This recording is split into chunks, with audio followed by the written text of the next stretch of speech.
the second half of our program today, I am absolutely thrilled to introduce someone whose work I have followed for years and who has been I think it's fair to say, a lonely voice. Not totally alone. Not totally alone, but a pioneering voice in basically puncturing the economics profession belief that climate change will have minimal impacts on our lives and on the economy. Steve Keen is a recognized economist. He's a prolific author. He's a distinguished research fellow at UCL. He's known for predicting the 2008 global financial crisis. Over 80 publications he's produced on financial instability, money creation, and many other topics. Ranked 19th in academic influence list of influential economists. He's also created the open source program Minsky and a commercial business intelligence program, Ravel. He's previously been professor of economics at Kingston University in London, the University of Western Sydney in Australia. And he will discuss today challenging the economic frameworks that fuel climate delay, concluding our event in partnership with the London Action Climate Week. Steve, I'm thrilled to introduce you. We'll all be eager to hear what you have to say. Thanks so much.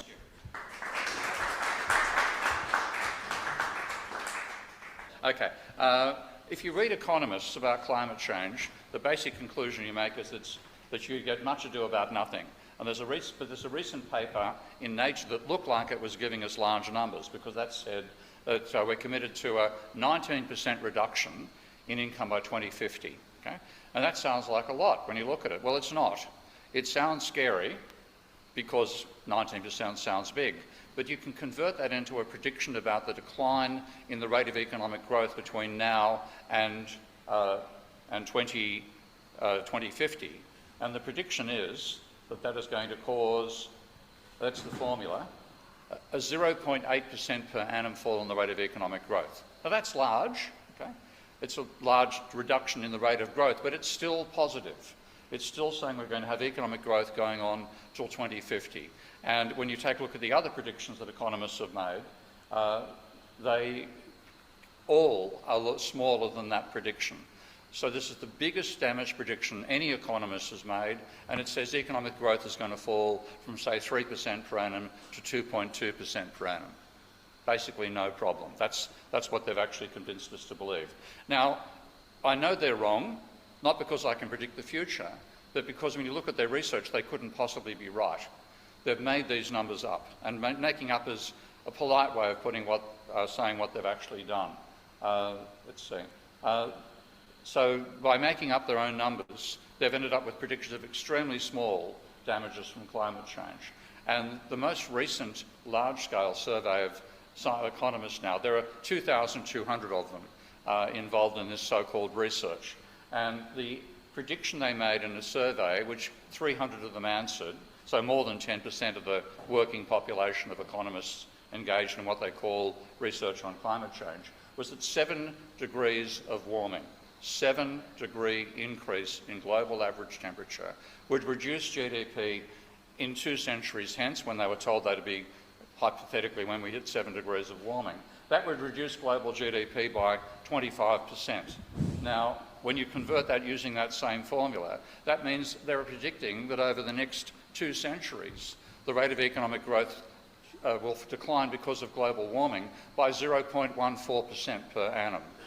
Now, when you look at, if you ever see any numbers coming up for economists hypothesising what the rate of growth is going to be, or reporting recorded changes in GDP, the accuracy is 0.1.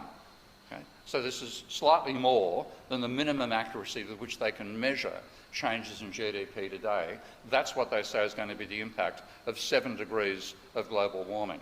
Now, if you read the scientists on this front, this is one of my favourite papers in science literature, and it says that they reclassified they broke down the classification of dangerous climate change into 3 more.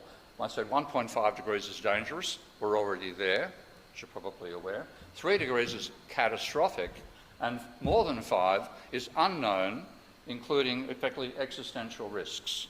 That's what the scientists are saying. The complete disconnect. One bunch says tiny fall in the rate of economic growth, the other said we won't exist anymore. There's a slight difference in accuracy, as you can tell. Now, you would think that don't economists read climate scientists, and they do.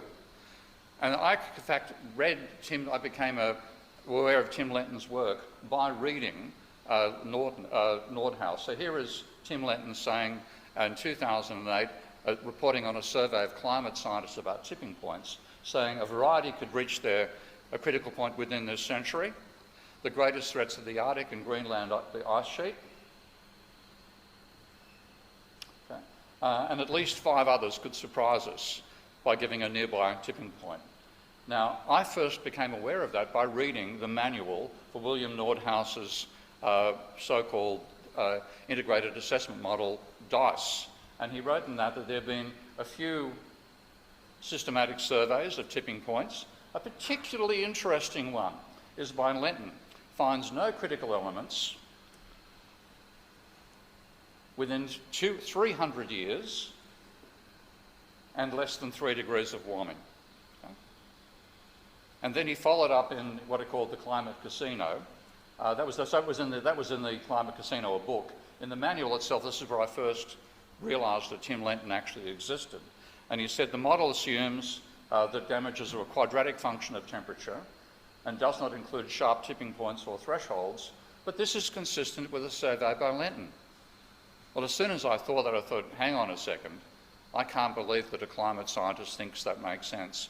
Go and find the paper. It wasn't actually in the bibliography. I had to go searching to find it. And it's utterly contradictory. A false sense of security by smooth projections of tipping points. We assume damages are quadratic and they don't have any tipping points. Okay?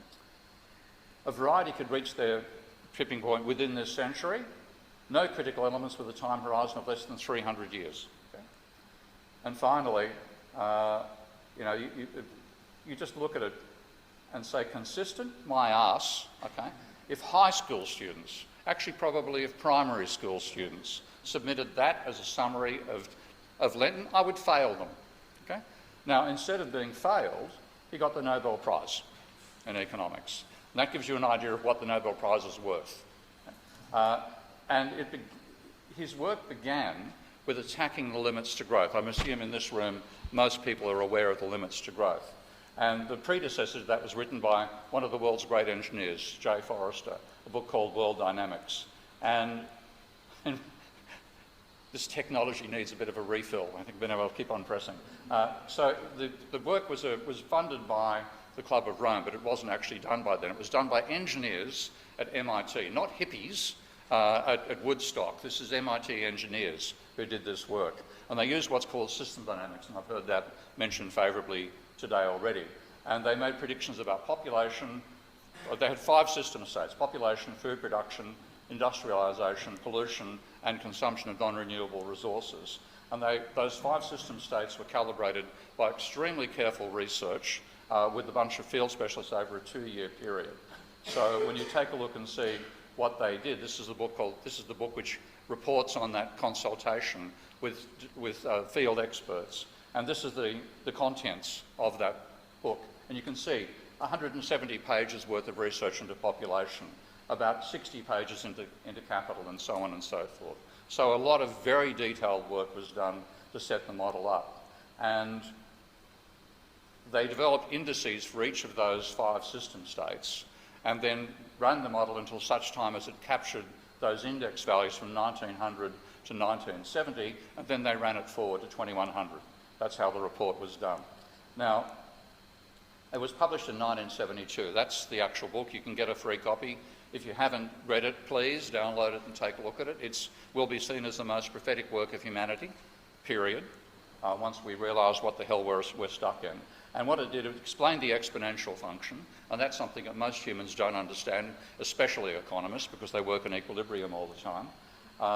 It then detailed how system dynamics works. It provided the basics of how they calibrated the model, not the entire huge book I showed beforehand, and then argued that exponential growth has limits. Isn't that a horrifying thought? It's heresy to economists. That's what got them to attack the limits to growth. And they ran 7 different scenarios, including increased resources and better technology and so on. And they found that only one scenario resulted in anything other than civilization collapse, sometime in the 21st century. Now, they were very careful when they put that together. They were deliberately vague about the timing. They actually explain why in the volume. So to avoid getting gotcha moments and being called out for making false predictions, which of course is all you'll hear from the climate change deniers. Yeah, they said this would happen on X date. This bunch did not. They literally, every axis started at 1900, finished at 2100, and had no intervening years. That was a deliberate decision by them in formatting the results. Now, just as a bit of an aside, if you want to take a look at the model and run it properly, one of my great supporters and colleagues, Tyrone Keynes, has ported that model across to the Ravel software that was mentioned earlier. And this is the model that was ridiculed by Nordhaus in a paper he called Measurement Without Data, okay? Putting down the whole idea. And the Economic Journal, which published it, now the EJ is published, I think, out of LSE. I'm not sure about that. Am I slapping LSE? I think it's LSE that publishes the Economic Journal. It might be Oxford, I'm not sure. But one of the UK's leading universities. It's one of the top 5 journals. And they did not publish Forrester's rebuttal of all the mistakes that Nordhaus made in attacking his model. So economists aren't aware that what was done was just completely invalid. Now, these are the predictions they made. The best known one is called business as usual, and I think you can tell that implies global collapse starting sometime in the 21st century. So if you look down at this is where everything starts turning around. I've dropped the box at the point where food production per capita maximises and then starts to fall. If food per capita falls, especially heading towards zero, goodbye humanity, okay? That's the sort of prediction that was being made. They did one which they called the stabilised world, and they had to play around like crazy to reset the parameters and reset the assumptions to get to the point where everything continued on fine. If we took drastic action starting in 1975, half a century ago, okay? And you notice food per capita there continues rising, stabilises fundamentally, nobody starves to death in that format. Now, in looking at that, that was truly drastic changes necessary, none of which are likely to have been achievable. It's jigging a model to make the model give you a sustainable result. So they had population stabilisation in 1975, meaning we'd have about 3 billion humans now, not 8.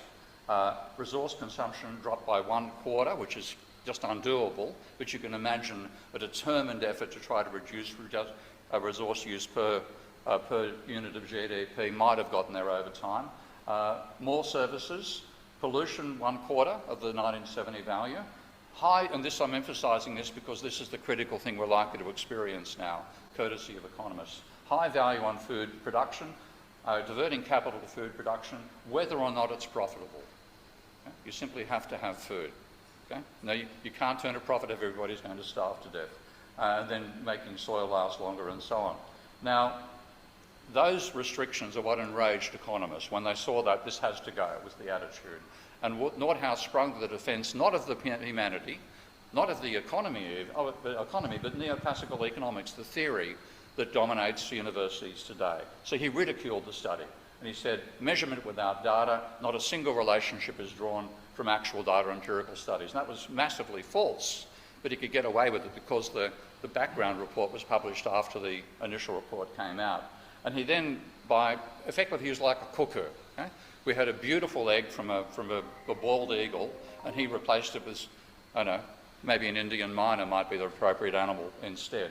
So he got rid of the good idea and put in this crazy Ramsey growth model that dominates all neoclassical models today. And he replaced the extremely careful calibration that the limits to growth study had done with his hunch. Now, I have never seen the word hunch in an academic article before. You don't put hunches in academic journals, okay? That's how crappy his work was at the time. But it established a research position, and hey, you can get papers published. Who knew? So it started off with him doing it on his own. Now there's about 2,200 of these idiots savant, and that's what they are, publishing papers in the so-called top 25 journals. And it's completely disengaged from what scientists are giving us. So this is economists versus scientists on a few occasions. And here's Nordhaus summarising his model after he got the Nobel Prize. 2.1% fall at 3 degrees of warming and 8.5 at 6 degrees of warming. Remember, 5 degrees catastrophic, we don't exist anymore. Maybe that's the GDP of lizards, who might be the only survivors. Scientists, that comment I've made beforehand, that's the gap between the economists and the scientists. And it gets on. This is a paper on tipping points, and I just couldn't believe when this was published. So I wrote a rebuttal to it with a number of climate scientists. Tipping points. This is, if we lost summer sea ice in the Arctic, Greenland, the West Antarctic ice shelf, Amazon, the Atlantic meridional overturning circulation, the Indian monsoon, ocean methane hydrates, and permafrost, that would cause a 1.4% fall in GDP. You could see the planet was different from outer bloody space, but economists reckon the economy would sail through unaffected. So we just had to go at this and attack them. But you know, their capacity to understand this is just bizarre. So they came back and in their letter said, they say that our conclusions don't make sense, seemingly taking it as given that damages will be larger than our estimates. For Christ's sake, 1.4% is just slightly different to zero. So yes, we do assume the damages will be larger, but that's the sort of mentality that dominates the economists this way. Then talking about the Thermmo highland circulation, which is the AMOC, you might know, think of it, the Gulf Stream. If that breaks down, according to a neoclassical economist, probably my favourite neoclassical economist to loathe, a guy called Richard Toll, he said that would improve GDP. Okay? Now, according to the scientists, that would be a critical challenge to food security, a 70% fall in the capacity to produce grain crops, fundamentally. This is, again, totally disconnected from reality. Now, they've fitted their numbers, and I'm going to go this fairly quickly because we want to get to the discussion afterwards. They've used a number of methods, so-called, to make up the data, which they fit their numbers. So this is Nordhaus's first time doing what he calls the enumerative method, and they look at and add up, they take damages from science papers and add them up, and that sounds reasonable, until you see that he assumed 3% of the economy was largely exposed, 10% moderately, and 87% of the economy would be negligibly affected by climate change. Now, how does he get that result? These are the industries: manufacturing, mining, okay? All utilities, finance, trade, etc., difficult to find major impacts over the next 1.5 to 3/4 of a century. This is his table. And I'm focusing on what he called the negligible elements down here. All those things, they're not going to be affected. That's his assumption. Basically, he's equating climate change, climate to the weather, same basic thing. Now, the only thing they've got in common is they happen under cover. And somebody must have pointed out to the idiot, and he is an idiot, he's not unintelligent, but he's an idiot savant, William, there is open cut mining, you know, that's exposed to the weather. So he changed his numbers to 85%, knocked off 2% for open cut mining. Now, it's stupid. There's no other way to describe this stuff. It should not be taken seriously. For example, even if it was true that being undercover would protect you from climate change, factories have to use roads to move goods between each other to produce output. So far, last time I checked, roads were not under roofs, okay? But he assumed road, rail transport, air transport would not be affected. This is so sloppy. Okay? You need inputs from nature. He left those out completely. Now, they have, and this comes from the whole way in which economists pretend to handle production. They have what's called a Cobb-Douglas production function, where you produce output by combining what they call technology, which is disembodied, there's no substance to it, labour and capital. Now, in the real world, you can't produce anything without inputs from nature. And this is a little saying that I came up with that led to me working out how to incorporate energy properly in production methods. Labour without energy is a corpse. Capital without energy is a sculpture. If you don't have energy inputs, you don't have any output, and that's completely missed by neoclassical models. So what they've done is they've mistaken their blackboard for the real world, or their whiteboard, as it happens. And they've also mistaken the weather for climate. So this is a problem, in fact, which comes out of how we define it, because if you take a look at NOAA, that's the National Oceanic and Atmospheric Administration, which last time I checked still existed. It may have been shut down by the time we leave the room, given how fast Trump moves. That says that weather's what you see on a daily basis, climate's the average over time. Now that obscures the structural changes that happen because of climate change. So the most extreme prediction I've seen in the literature by somebody with a credible background, though he's not necessarily credible on the actual circulation cells, argued that if we have an increase in the level of carbon dioxide to 500 parts per million, we're 70 parts per million from there already. At the rate we're going to get there in about 10 to 15 years. We're going to get this shift, the climate, from what is currently the Sahara weather will occur in southern Europe, up to about, well, north of Paris. So basically, if you want to go sandstorming, you can go to Paris in 10 years' time. But a bifurcation which could occur in the climate that meant that there'd be rainfall at the equator, rainfall at the poles, drought in between, except for catastrophic storms. That's the sort of life we'd have in where we live in the planet. And James Anderson is the person who discovered the hole in the ozone layer. He's professor of chemistry at Harvard, so somebody you shouldn't take seriously. And he said that with that's another 70 points, we're going to get changes in the strata, rather than just losing ozone around over Antarctica, which only, it's only going to hurt penguins, so who cares? This is everybody, okay? 2 orders of magnitude decline in the protection we have from the ozone layer from ultraviolet. And that would mean, basically, you couldn't go outdoors during daylight hours. Okay, forget it. When would that be like?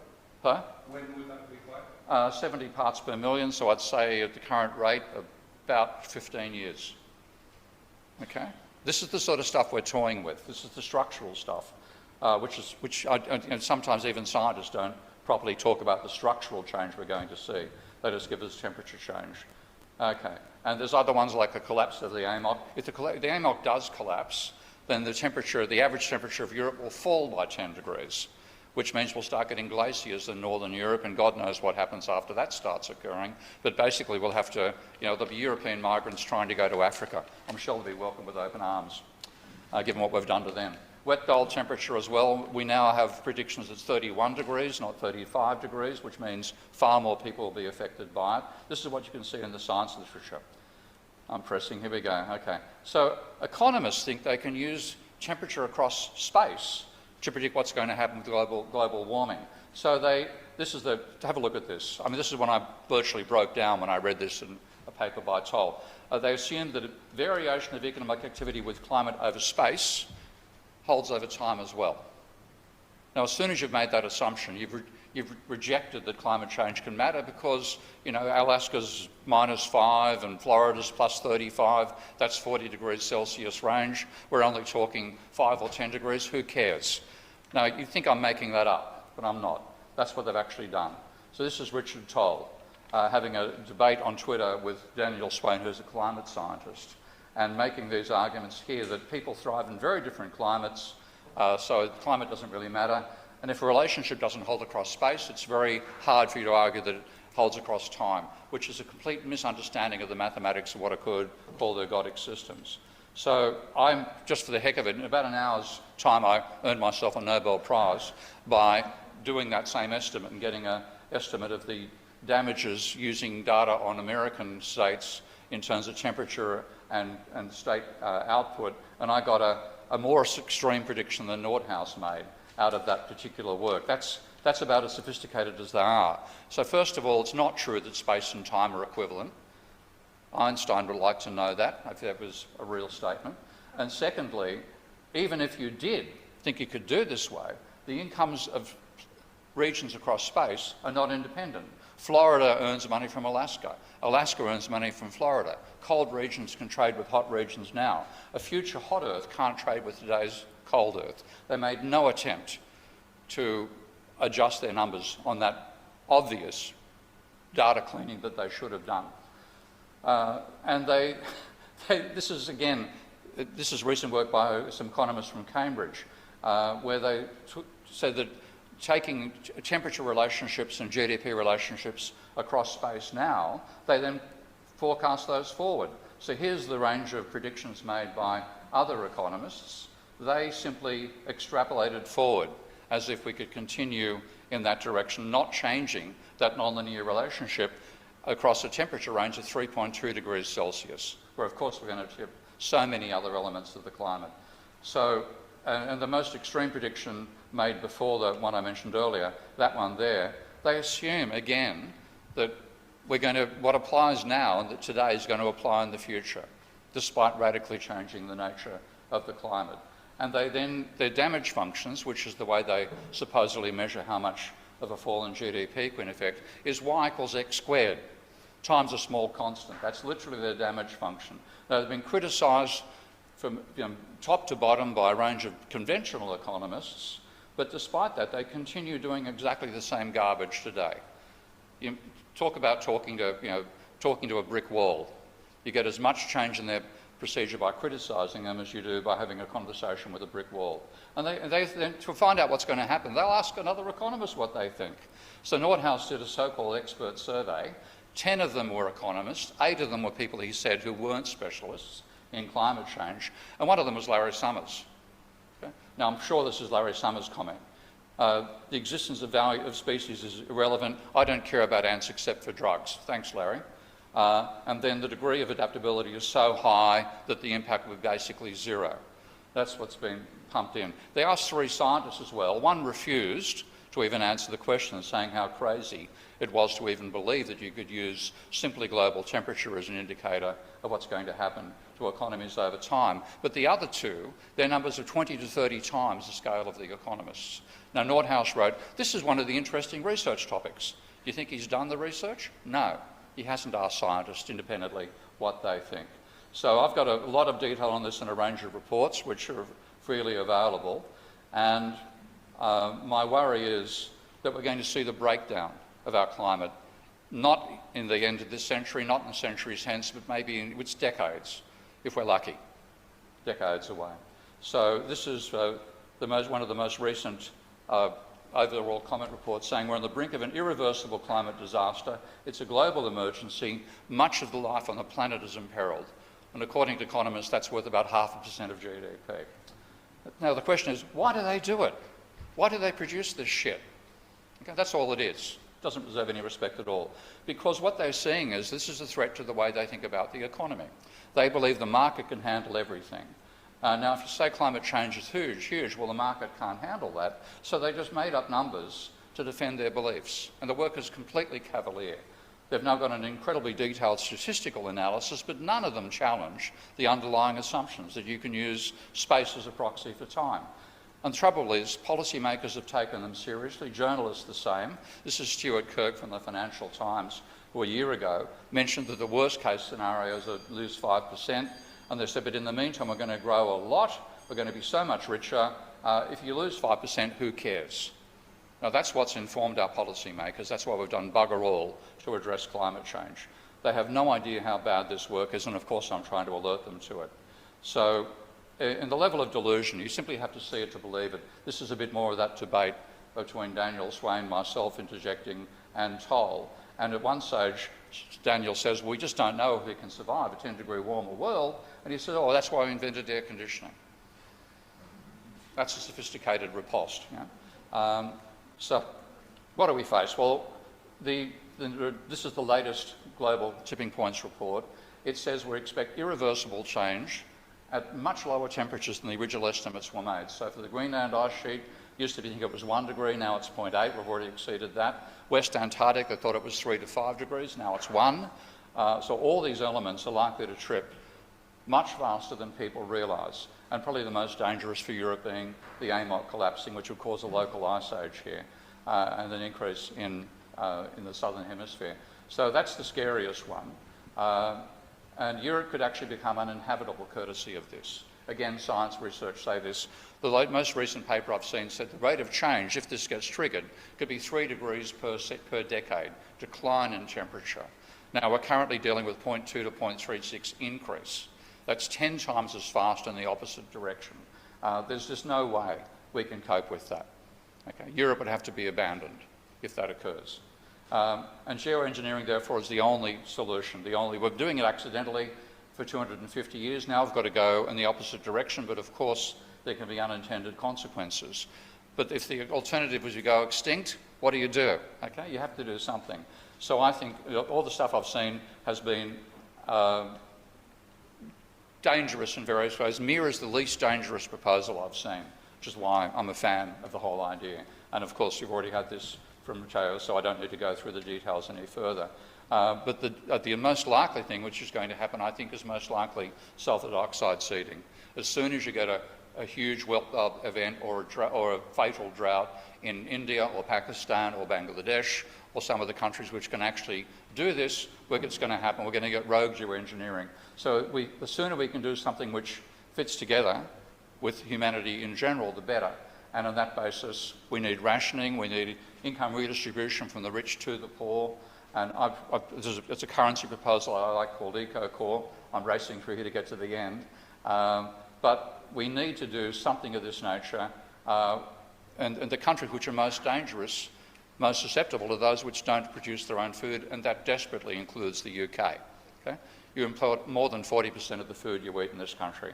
And so we're going to get armed conflict out of that. We're already seeing armed conflict, which you can put on that basis. So we need a new, realistic approach. I'm trying to develop it. This is my most recent published book, and I publish on Substack and Patreon as well. All my posts there are bar ones which have copyright or free access, but of course I appreciate support for it. I'm giving an online course as well. It's got dreadfully intimidating marketing. It doesn't sound like you're going to get anything like me at all, but you do at the end. So my apologies for the marketing, and support MEER. Thank you.